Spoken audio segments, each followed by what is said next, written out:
আজি আপুনি দেখিছে আমি ইয়াত এটা ৰুট মাৰ্চ আমি কৰিছোঁ আৰু বিভিন্ন ঠাইত আমাৰ হৈ আছে। এটা সুস্থ পৰিৱেশ সৃষ্টি কৰাৰ কাৰণে আমাৰ এই ৰুট মাৰ্চটো কৰা হৈছে। এটা পিচফুল এটমছফিয়াৰ যাতে ইলেকশ্যনটো কণ্ডাক্ট কৰিব পাৰি, তাৰ পৰিপ্ৰেক্ষিতত আমি বিভিন্ন পদক্ষেপ লৈছোঁ। তাৰে ভিতৰত ৰুট মাৰ্চ, পেট্ৰলিং, চেকিং, অন্যান্য এক্টিভিটিবিলাক আমাৰ কৰি থকা হৈছে, যাতে আমি free fair peaceful election conduct কৰিব পাৰোঁ। মানে পৰিৱেশ শান্তিপূৰ্ণ, যাতে শান্তিপূৰ্ণ পৰিৱেশ অটুট থাকে, তাৰ কাৰণে আমি যিখিনি পদক্ষেপ আমি ল'ব লাগে গোটেইখিনি আমি লৈ আছোঁ। আৰু আমি যথেষ্টখিনি আৰক্ষী মোতায়েন কৰা হৈছে। যিমানখিনি আৰক্ষী আমি বিচাৰিছোঁ গোটেইখিনি পাইছোঁ আৰু আমি সষ্টম হৈ আছোঁ।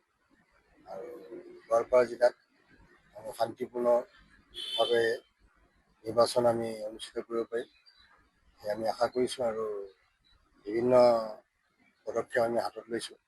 তাৰে এটা সেই পদক্ষেপৰ মাজেৰে আজি মই নিজে ব্যক্তিগতভাৱে আহি এই অঞ্চলত পদযাত্ৰা কৰিলোঁ, বিভিন্ন জেগা চালোঁ।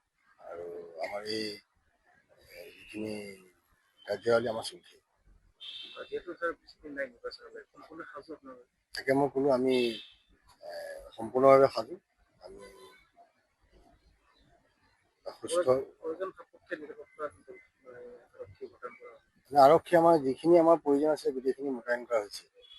আৰু আপুনি দেখিছে আজি প্ৰত্যেক জেগাতে আমাৰ আৰক্ষীৰ যিখিনি পদক্ষেপ, পেট্ৰলিং, এৰিয়া ডমিনেশ্যন, ৰিভাৰাইন এৰিয়াবিলাকতো আমাৰ ৰিভাৰ পেট্ৰলিং চবতে আমাৰ চলি আছে। আৰু যিখিনি বৰ্ডাৰ এৰিয়াত তাতো আমাৰ চেকপ'ষ্টবিলাক আছে, তাতো ৰেগুলাৰ পেট্ৰলিং, এৰিয়া ডমিনেশ্যন চলি আছে।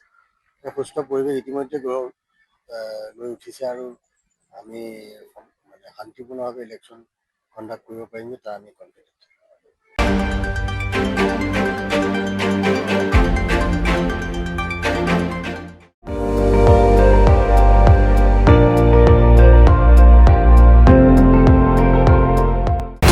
আপুনি চাই আছে ND24, সৰ্বশ্ৰেষ্ঠ নহয় সৰ্বোত্তমৰ দৌৰত।